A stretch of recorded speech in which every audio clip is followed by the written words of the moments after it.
பிரியமானவர்களே, இயேசுவின் நாமத்தில் உங்களை நான் வாழ்த்துகிறேன். இந்த இடத்தை பார்க்குறீங்களா? எப்படி இருக்குது? அழகா இருக்குதா? இது தனுஷ்கோடியில் இருக்கிற கடற்கரை பகுதி. ஒரு கடல் அலை எப்படி எழும்பி வருது பார்த்தீங்களா? பெரும் காற்று வீசுகிறதுனால அலை கொந்தளித்து அப்படியே பொங்கி வருகிறது. இந்த அலையின் நிமித்தமாக உள்ளுக்குள்ளே யாருமே இறங்கி குளிப்பதும் இல்லை. மீனவர்கள் கூட மீன் பிடிக்க இந்த எல்லைக்குள்ளே போவதில்லை. ஏனென்றால் இப்பொழுது காற்று அதிகமா இருக்குது, அதனால் அலைகள் அதிகமா இருக்கிறது. அப்ப இந்த அலைகளை நீங்க பாருங்களேன், கவனித்து பாருங்க.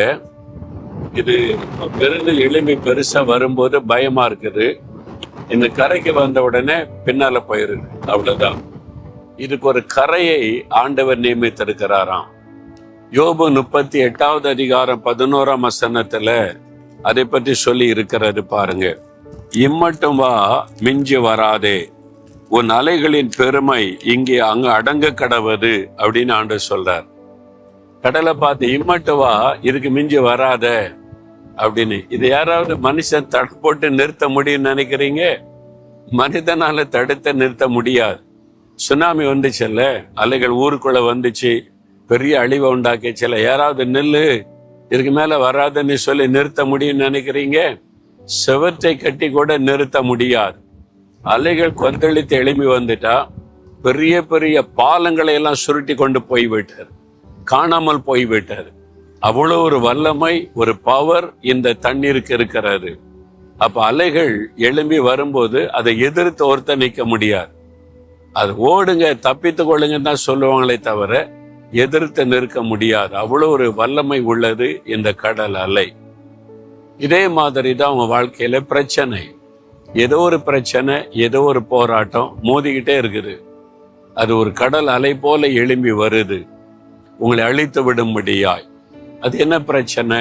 உங்க தனிப்பட்ட வாழ்க்கையில, உங்களுடைய ஆவிக்குரிய வாழ்க்கையில ஒரு நெருக்கம் பிரச்சனை, உங்க குடும்பத்துக்கு விரோதமா ஒரு பிரச்சனை, உங்களுடைய வேலைக்கு விரோதமா மனிதர்களால் உண்டாகிற பிரச்சனை, உங்க பிசினஸுக்கு விரோதமா பொருளாதார பிரச்சனை, சில நெருக்கங்கள், உங்களுடைய ஊழியத்துக்கு விரோதமா சில போராட்டங்கள் எழும்பி வருகிறது.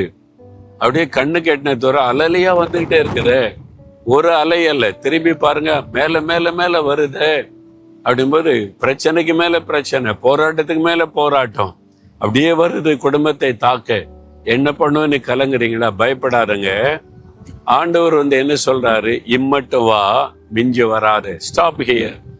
இதுக்கு மேல என் பிள்ளைகளை தொடக்கூடாது, என் பிள்ளைகளை நெருங்க கூடாதுங்க, நெல்லு அப்படின்னு ஆண்டவர் நிறுத்துகிறவர். எப்படி கடலுக்கு ஒரு எல்லையை குறித்து இம்மட்டு வா, மிஞ்சி வராதுன்னு சொல்றாரோ, திராணிக்கு மேல சோதிக்க அவர் இடம் கொடுப்பதில்லை. சாத்தானுடைய வாழ்க்கையிலே போராடுவதற்கு கர்த்தர் அனுமதி பெற்று வந்தாலும் ஆண்டவர் சொல்வாரு, நெல், இதுக்கு மேல தொடாத. யோபுவை சோதிக்க சாத்தான் தேவனிடத்திலே உத்தரவு வாங்கினார்.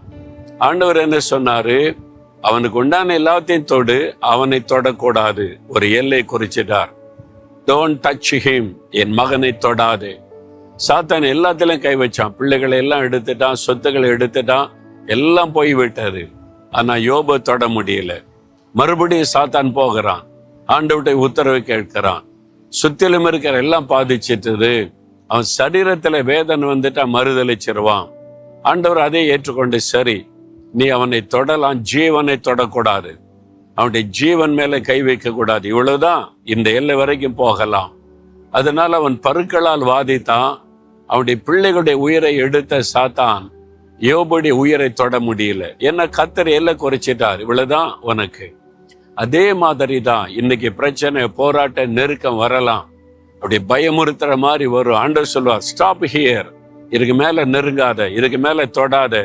இவங்க ஏன் குடும்பம், ஏன் பிள்ளைகள், இவ்வளவுதான் உனக்கு அனுமதி அப்படின்னா கர்த்தர் அதை நிறுத்துகிறார், கரையை குறைத்திருக்கிறார். எந்த பிரச்சனையும் உங்களை மேற்கொள்ளாது. பயமுறுத்துற மாதிரி வரும், கால் வரைக்கும் கூட வரும், உங்களை தொடுகிற வரைக்கும் கூட வரும். ஆனா அதை சேதப்படுத்தாது, நிற்கும், பின்வாங்கி போயிடும். பயப்படாதுங்க. இந்த கடல் அலைகளை நினைத்து கொள்ளுங்க, இந்த வேத வசனத்தை நினைத்து கொள்ளுங்க. திராணிக்கு மேல் சோதிக்க அவர் இடம் கொடுப்பதில்லை, சாத்தானுக்கு இடம் கொடுப்பதில்லை, இவ்வளவுதான் அப்படின்னு சொல்லி நீங்க பயப்படாதுங்க. நீங்க பயப்படுற மாதிரி நடக்காது, அழிவு வராது, தீங்கு வராது. அவரை மாதிரி தெரியும், அது நின்று போய்விடும். இன்னைக்கு ஆண்டவர் சொல்றாரு, என் மகனே மகளை பயப்படாத, எல்லா பிரச்சனைக்கும் ஒரு எல்லையை குறிச்சிருக்கிறேன், அதை தாண்டி உன்னை சேதப்படுத்த முடியாதுன்னு சொல்லுகிறார். விசுவாசத்தோட சொல்லுங்க, ஆண்டவரே கடலுக்கு ஒரு எல்லையை குறித்து அந்த அலைகளுக்கு இவ்வளவுதான், இதுக்கு மிஞ்சி வராதேன்னு சொல்லி நிறுத்துகிற தேவன், என் வாழ்க்கையில வரக்கூடிய பிரச்சனை, நெருக்கங்கள், போராட்டங்களுக்கும் ஒரு எல்லையை குறித்து என்னை சேதப்படுத்தாதபடி, தொடாதபடி என்னை பாதுகாக்கிற அன்பிற்காக ஸ்தோத்திரம். எந்த பிரச்சனை, போராட்டமும் என்னை தொட முடியாது, சேதப்படுத்த முடியாது. அதற்கு ஒரு எல்லையை நீர் குறித்திருக்கிறீர், அதை தாண்டி வர முடியாது, என்னை சேதப்படுத்த முடியாது. அது பின்வாங்கித்தான் ஆக வேண்டும். இயேசுவின் நாமத்தில் ஆமேன், ஆமேன்.